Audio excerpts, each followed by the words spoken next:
Autoconhecimento, sem dúvida, é fundamental para a nossa felicidade. Mas nesse processo de autoconhecimento existem muitos caminhos, existem muitas ferramentas. E eu descobri um caminho que eu estou completamente apaixonada. Nós vamos falar de um método que utiliza astrologia, neurociência, filosofia. E para falar sobre esse método, que eu vou deixar a autora do método explicar, eu tenho aqui a nossa querida convidada, Drica Carmona. Ela é astróloga, ela é terapeuta, ela também tem especialização em neurociência e filosofia clínica. Então, ela vai contar um pouquinho para gente do método que ela criou e como nós podemos utilizar esse método em prol do nosso autoconhecimento e, consequentemente, da nossa felicidade. Drica, que honra! Eu e Drica, a gente já estava conversando um pouquinho antes da entrevista. E assim, gente, não vai caber em 10 minutos, mas faremos o nosso melhor. Mas é um Faremos o assunto melhor. para horas. Então, É. Drica, seja muito bem-vinda. Obrigada, Flávia, pela oportunidade de vir trazer esse novo conhecimento aí para o público. Conta pra gente, conta esse seu método, o que que é e como que a gente utiliza isso em prol da nossa felicidade. Ok. Flávia, a astrologia ela é muito mal interpretada hoje. Ela é interpretada, eu falo que é o maior telefone sem fio da história, né? Ela foi criada ali na antiguidade. Primeiro, uma parte dela foi criada pelos egípcios, outra pelos babilônios e os gregos na época helenística, né, ali para 300, a partir de 300 até 100 antes de Cristo, eles juntaram essas duas bases e criaram todo um código muito robusto, que é o que a gente conhece hoje, tá? Esse código simbólico, ele é baseado no conhecimento grego, no pensamento grego antigo. Então, a mitologia que está ligada ao que a gente conhece hoje é a mitologia romana, que é uma cópia dos gregos. Então, o que chega para a gente hoje como livro vem dos romanos, ok? Mas, né, da época romana, não vem da Grécia, mas da época romana. Mas ali atrás, então, a gente tem que voltar um pouco mais na história para compreender como que os gregos enxergavam isso. Então, os gregos destacaram o código simbólico do céu. Então, eles não trabalhavam mais com a influência exata dos planetas, e eles entendiam os planetas como deuses, não como astros. Tá? Então, eu tive que voltar lá atrás, compreender a base da astrologia, né? Como é um código simbólico sobre a natureza humana, então, gente, não faz sentido fazer astrologia de cachorro, tá? É um código simbólico para entender a natureza humana. Então, eu trouxe isso lá dos gregos, tirei tudo o que foi colocado no meio do caminho aí na astrologia, né? E comecei a olhar para essa astrologia dentro de uma possibilidade de interpretação científica. Ou seja, se eu tenho um monte de símbolos, eu tenho que preencher esses símbolos de significado.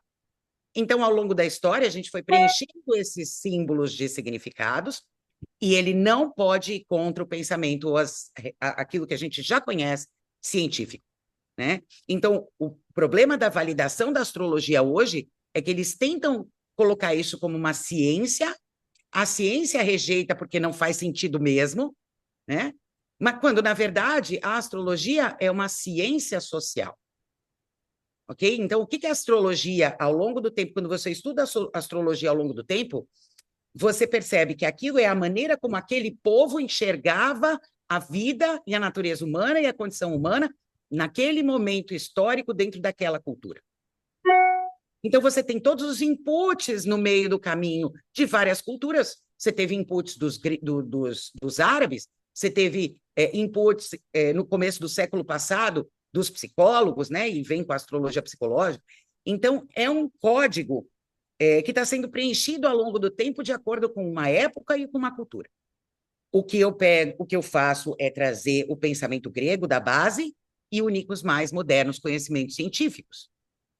Então, eu preencho esses signos, esses símbolos, com aquilo que a gente já tem de mais moderno no estudo da consciência e do cosmos, porque o entendimento do cosmos também faz parte, né? Então, como é que eu uso isso? Esse código ele é usado de maneira terapêutica ou para expansão de consciência, né? A gente estava falando aqui antes de começar a entrevista, o porquê que a expansão de consciência é tão importante. Toda a nossa experiência interna, que para cada pessoa é diferente, ela depende da interpretação que a gente dá para a realidade. Quem cria isso é a nossa mente. Então, se lá no começo do século passado, quando a astrologia voltou aí muito forte, né? Quem foi para a cena foi o Sol.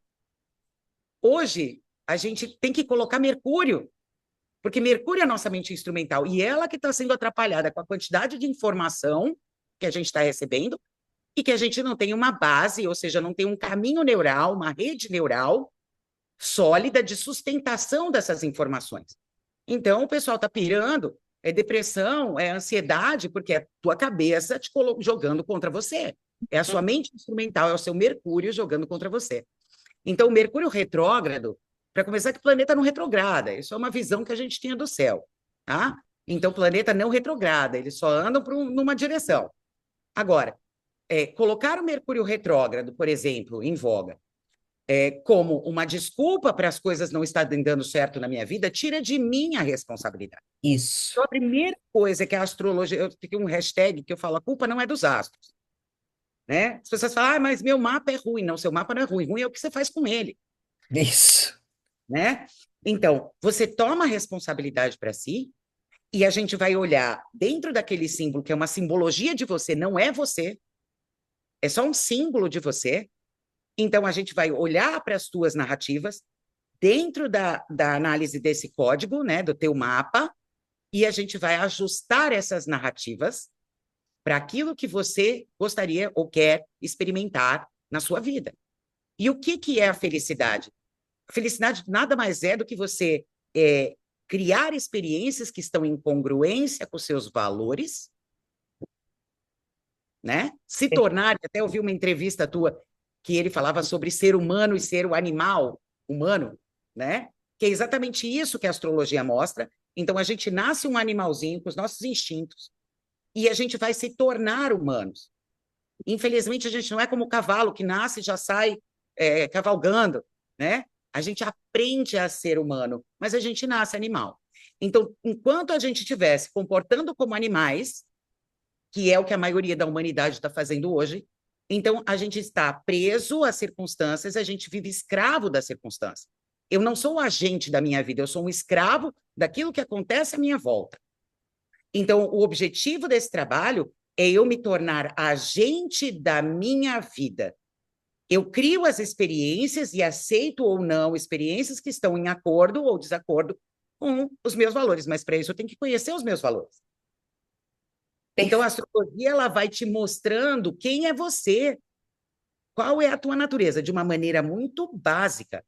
Então, tudo, Flávia, que você quiser, pegar qualquer circunstância da vida, qualquer situação que estiver acontecendo na tua vida, você consegue puxar para uma das 12 bases, um dos 12 signos. Drica, nesse sentido do que você traz, na sua perspectiva, o que que a gente pode dizer para quem está acompanhando a gente, na sua visão de todo esse conhecimento, qual seria ou quais seriam os caminhos da felicidade? Para a gente encerrar assim com chave de ouro. O caminho da felicidade é viver o caminho. É um caminho, É caminhar. é caminhar. Então, quem está lá no topo do zodíaco, que é Capricórnio, né? Ele representa a montanha da vida. Montanhista não gosta de pico. Montanhista gosta de montanha. Ele tem que gostar da montanha. Todos nós estamos caminhando para o mesmo lugar, Flávia, para a morte. Você pode colocar o objetivo que você quiser na tua vida. Você vai atingir o objetivo, vai ter outro objetivo. E por aí vai. Agora, a gente está caminhando pela vida, então ser feliz é se apaixonar pela montanha, Que lindo não isso. pelo pico. Nossa, fiquei assim, tô arrepiada. E veja, você vai fazer isso sendo você. Não existe coisa mais fácil do que ser você. Difícil é eu querer ser alguém que eu não sou para abastecer alguma coisa que eu sinto que eu não tenho ou que eu preciso abastecer. Então, eu tenho que me apaixonar a subir a montanha, a cada batida do meu coração, estar presente ali e saber alinhar, entender que eu tenho uma gama enorme de narrativas que eu posso criar para dar significado para essa montanha. e que ela tem que ser compatível com os meus valores. Drica, que coisa maravilhosa. Olha, para mim, assim, era a mensagem que eu precisava ouvir hoje. E para Apaixonem-se pela montanha. para quem quer conhecer mais sobre você, conta um pouquinho quais são suas redes sociais, como as pessoas te encontram, porque aqui eu digo para todo mundo, a gente planta sementinha. É um assunto Instagram, para você se aprofundar muito. Como que as meu pessoas te acham? Instagram, Drica_Carmona, e pelo WhatsApp 11 95778 1009. Por esses dois canais a pessoa pode me buscar. No meu Instagram tem muito material. Fiquem à vontade, lá tem muita coisa legal. E podemos fazer mapa astral, terapia, mentoria. E agora, dia 25 de janeiro, começa o primeiro curso de astrodinâmica, que vai ser 1 ano e meio de curso e que eu vou ensinar absolutamente tudo que eu sei através da astrologia. Que linda, amei! Drica, maravilhosa. Muita gratidão. Eu que agradeço. Obrigada por compartilhar com tanta generosidade, carinho e amor seu conhecimento com a gente. Um grande Oriana, beijo para você e gratidão também a todos que acompanham a gente aqui no programa. Um obrigado. grande beijo. Grande beijo.